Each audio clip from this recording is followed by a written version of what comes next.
Sejumlah kepala daerah dari PDIP tidak patuh dengan instruksi Ketua Umum Megawati Soekarno Putri guna menunda keikutsertaan dalam retreat di Magelang, Jawa Tengah. Beberapa nama lebih memilih untuk ikut perintah Presiden Prabowo Subianto. Di antaranya Bupati Lebak Hasbi Jayabaya dan Bupati Grobogan Setio Hadi. Dikutip Tribun Timur dari Kompas.com pada Sabtu 22 Februari 2025, Hasbi mengungkapkan alasan dirinya mengikuti retreat meski ada perintah untuk menundanya.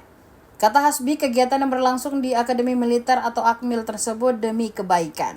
Hasbi menyinggung perlunya sinergitas antara pemerintah pusat dengan pemerintah daerah. Sementara itu, Hadi irit bicara saat ditanya soal kepatuhan perintah Megawati. Ia justru bersemangat menuju lokasi retreat setelah rapat paripurna di DPRD Grobogan. Salah satu kader PDIP yang ikut retreat yakni Bupati Brebes Pramita Widyakusuma. Terbaru, Gubernur Jakarta Pramono Anung tiba di Bandara Yogyakarta International Airport pada Sabtu 22 Februari 2025. Namun ia enggan berkomentar apakah akan ikut retreat atau tidak. Sementara Gubernur Bali Wayan Koster sudah tiba di bandara tersebut sehari sebelumnya namun tak terlihat di Akmil.